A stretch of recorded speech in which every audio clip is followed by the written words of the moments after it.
아가 6장. 여자들 가운데서 어여쁜 자야, 내 사랑하는 자가 어디로 갔는가? 내 사랑하는 자가 어디로 돌아갔는가? 우리가 너와 함께 찾으리라. 내 사랑하는 자가 자기 동산으로 내려가 향기로운 꽃밭에 이르러서 동산 가운데서 양떼를 먹이며 백합화를 꺾는구나. 나는 내 사랑하는 자에게 속하였고 내 사랑하는 자는 내게 속하였으며 그가 백합화 가운데에서 그 양떼를 먹이는도다. 내 사랑아, 너는 디르사같이 어여쁘고 예루살렘같이 굽고 깃발을 세운 군대같이 당당하구나. 내 눈이 나를 놀라게 하니 돌이켜 나를 보지 말라. 내 머리털은 길르앗 산 기슭에 누운 염소떼 같고 내 이는 목욕하고 나오는 암양떼 같으니 쌍태를 가졌으며 새끼 없는 것은 하나도 없구나. 노을 속의 내 뺨은 석류 한쪽 같구나. 왕비가 60명이요 후궁이 80명이요 시녀가 무수하되 내 비둘기 내 완전한 자는 하나뿐이로구나. 그는 그의 어머니의 외딸이요 그 낳은 자가 귀중하게 여기는 자로구나. 여자들이 그를 보고 복된 자라 하고 왕비와 후궁들도 그를 칭찬하는구나. 아침빛같이 뚜렷하고 달같이 아름답고 해같이 맑고 깃발을 세운 군대같이 당당한 여자가 누구인가? 골짜기의 푸른 초목을 보려고 포도나무가 순이 났는가? 석류나무가 꽃이 피었는가 하려고 내가 호도 동산으로 내려갔을 때 부지 중에 내 마음이 나를 내 귀한 백성의 수레 가운데 이르게 하였구나. 돌아오고 돌아오라. 술람이 여자야 돌아오고 돌아오라. 우리가 너를 보게 하라. 너희가 어찌하여 마하나임에서 춤추는 것을 보는 것처럼 술람이 여자를 보려느냐. 하늘에 계신 우리 아버지여, 이름이 거룩히 여김을 받으시오며 나라가 임하옵시며 뜻이 하늘에서 이룬 것 같이 땅에서도 이루어지이다. 오늘날 우리에게 일용할 양식을 주옵시고 우리가 우리에게 죄 지은 자를 사하여 준 것 같이 우리 죄를 사하여 주옵시고 우리를 시험에 들게 하지 마옵시고 다만 악에서 구하옵소서. 대개 나라와 권세와 영광이 아버지께 영원히 있사옵나이다. 아멘.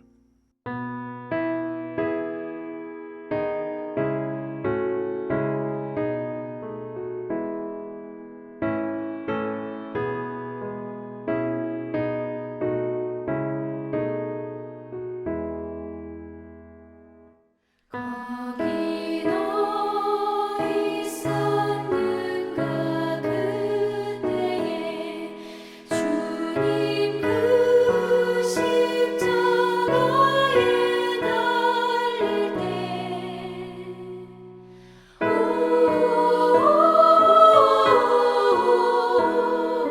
때로 그 일로 나는 떨려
때로 그 일로 나는 떨려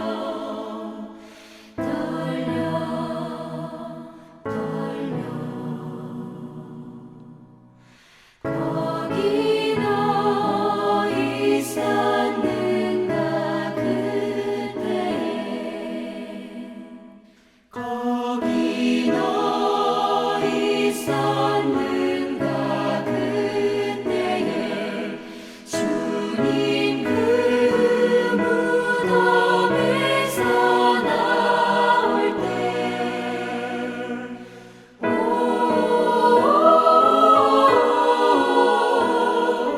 때로 그 일로 주께 영광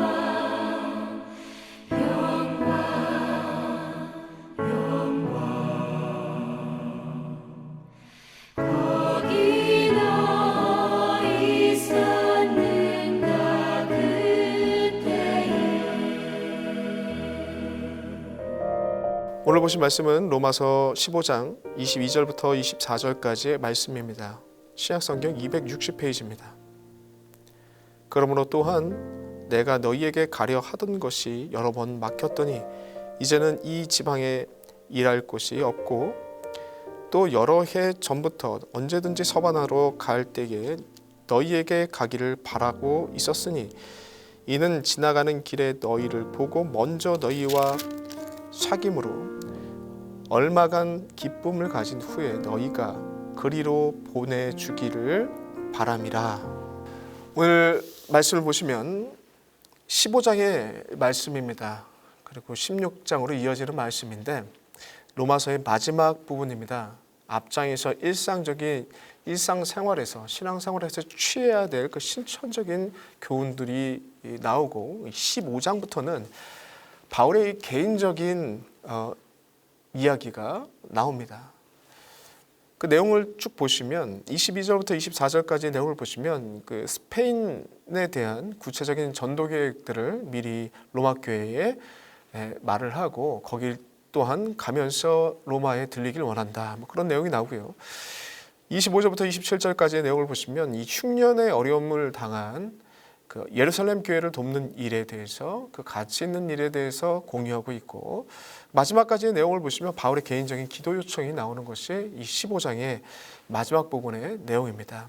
이 시간 이 본문의 내용을 통해서 이 바울이 하나님의 이 선교를 대하는 이 순수한 열정과 또한 이 바울이 선교에 대해서 가지고 있는 귀한 가치가 무엇인지에 대해서 이 시간 두 가지로 살펴보도록 하겠습니다.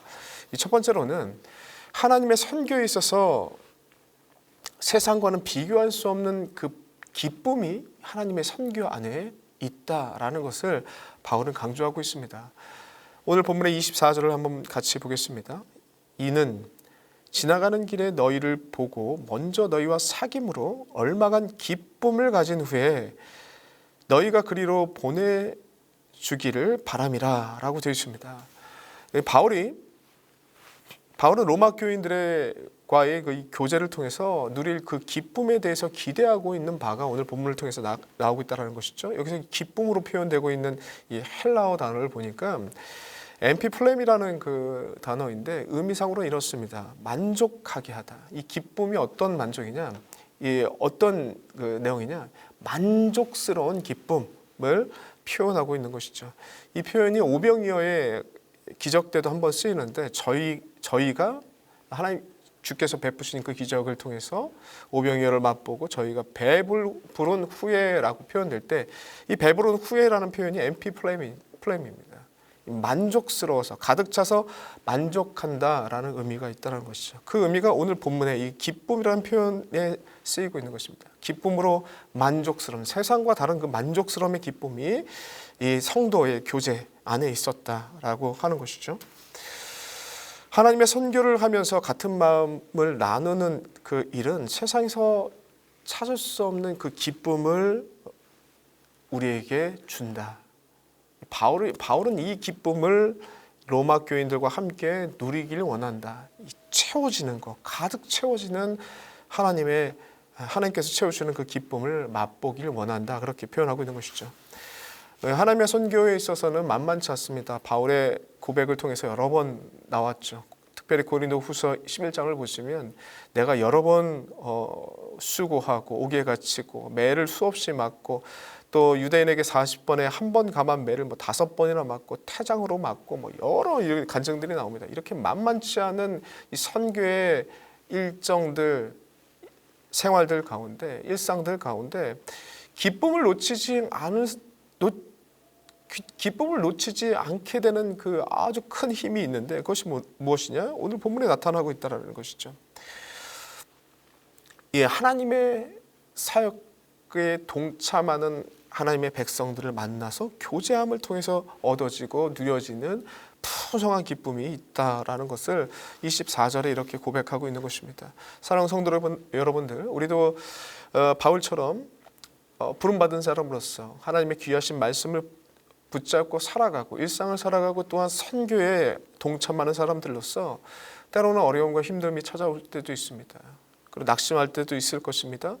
그러나 우리가 그것을 두려워하지 않는 것은 주께서 채워주시는 그 기쁨이 이 하나님의 선교 안에 그리고 말씀을 따라서 살아가는 현장 안에 있다라는 것입니다. 또한 나에게 부어주시고 또한 나와 같이 주님을 고백하는 자들을 만남을 통해서 부어주신다는 것을 오늘 본문은 얘기하고 있다는 것이죠. 이 하나님의 선교에 동참함으로써 이 충만한 기쁨, 세상에서는 찾을 수 없는 이 기쁨을 누리시는 주의 백성들 되시기를 간절히 소망합니다. 두 번째로는 하나님의 선교는 영적인 나눔과 육적인 나눔이 이 조화를 이루고 있다는 것을 바울은 강조하고 있습니다. 오늘 본문 이어지는 본문의 24절 이후에 25절의 내용을 보시면 바울은 흉년으로 인해서 어려움을 당하는 이 예루살렘 교회를 돕는 것이 마땅하다. 믿는 자로서 마땅하다. 같은 성도로서 마땅한 일이다라고 아주 강조를 하고 있습니다. 그 이유에 대해서 이렇게 설명합니다. 바울은 27절을 한번 같이 보시면요. 저희가 기뻐서 하였거니와 또한 저희는 그들에게 빚진 자니 만일 이방인들이 그들의 영적인 것을 나눠 가졌으면 육적인 것으로 그들을 섬기는 것이 마땅하니라 라고 되어 있습니다. 이 앞에 25절부터 쭉 이어지는 내용인데 결론적으로 27절입니다. 무슨 내용이냐? 먼저 복음을 받아서 그 복음의 참된 유익을 누린 자라면 어떤 생각을 가져야 되냐? 빚진 자의 생각을 가지고 있어서 영적인 것을 공급받아서 더 유익을 누렸다면 육적인 것으로도 또한 도와주는 것이 흘러가게 만드는 것이 마땅하다라고 바울은 말한다는 것이죠. 여기서 주목해야 될 내용 두 가지가 있습니다. 첫 번째로 뭐냐면 바울은 이 영적인 가치를 물질적인 가치로 환산할 줄 아는 것, 그리고 그 은혜를 흘려보낼 줄 아는 것이 진정한 성도의 모습이다라고 오늘 본문에 얘기하고 있다는 것이죠. 신앙생활을 하다 보면 이런 분들 있습니다. 말씀 듣고 찬양하고 기도하고 집회 참석하고 그리고 기도원 가는 거 그런 것들 되게 열정적으로 하는 분들이 있어요. 보기 좋습니다. 그런데 정작 자신의 가족과 친지와 이웃에 대한 그리고 신앙 생활에 대한 부분들에 대해서는 무관심한 분들이 있습니다. 어떻게 보면 담을 쌓고 거기는 악한 것, 이쪽은 선한 것으로 이분법적으로 그냥 구분을 해서 분리해서 무관심하는 분들이 계시는데 아니죠. 오늘 본문 말씀을 보시기 바랍니다. 바울은 그렇게 생각하지 않습니다. 영적인 것을 공급받았다면 그것을 육적인 삶의 실천으로 바꿀 줄 아는 것이 참된 신앙의 모습이라고 오늘 본문에 계속 얘기하고 있다는 것이죠. 예수께서도 같은 맥락의 말씀을 하십니다. 그 마태복음 19장을 보시면 그 예수께서 그 부자 청년이 찾아옵니다. 그리고 영생을 갈망하는 부자 청년이 찾아왔을 때 예수께서 이렇게 대답을 해주시죠. 영생을 갈망하고 영원한 것을 찾고자 애쓰고 있다면 네가 가진 물질을 다 내려놓고 나를 따라라 라고 얘기하고 있습니다. 이 고민하게 만드는 것이죠. 자신도 모른 채 이 청년은 자신도 모른 채 영적인 것과 육적인 것을 분리하여서 생각하고 있었다라는 것을 그 부분을 콕 찍어서 예수께서 건드시는 것이죠. 그리고 그것이 분리되는 것이 아니라 하나가 되어서 생각해보고 영적인 것을 육적인 것으로 바꿔보는 고민을 하게끔 만들었다는 것이죠. 그리고 이 영적인 가치를 붙잡고 이 물질적인 가치를 바꾸는 것을 넘어서 내려놓고 흘려보내는 일을 해봐라. 그것이 진정한 믿음의 사람의 모습이고 제자의 모습이다. 그리고 그런 고민 끝에 나를 따라라 라고 얘기하는 것이 마가복음 19장의 내용이죠. 같은 맥락입니다. 예수께서 마태복음 13장에 밭에 감추인 보화와 진주 비유를 하십니다. 이 천국 비유인데 여기서도 같은 말씀을 하십니다. 진정한 하나님의 백성이라면, 진정한 참 성도라면 영원한 가치를 발견하고 난 다음에 자신의 모든 물질적인 것들을 다 팔고 그 영원한 가치를 사서 얻는다.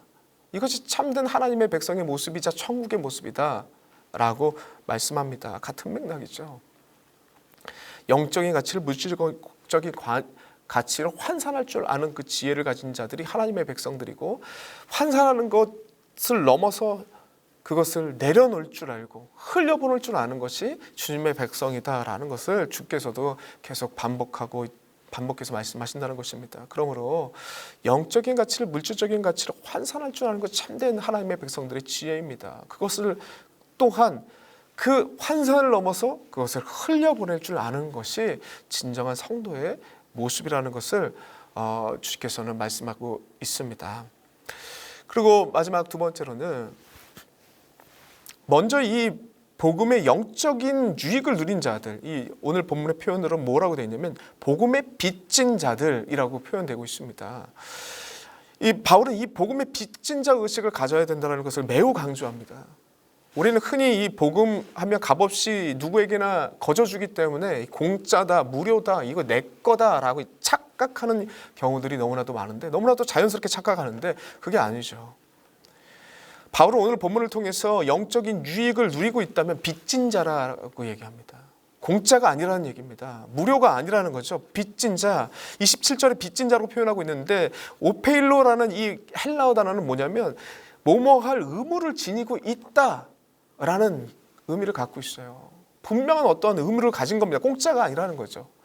받아 누렸다면, 영적인 유익을 받아 누렸다면 책임이 따르고 의무가 따르는 것이다 라고 주님께서 말씀하셨고, 바울은 이 부분을 강조하고 있습니다. 공짜가 아니라는 거, 내게 아니라는 것이죠.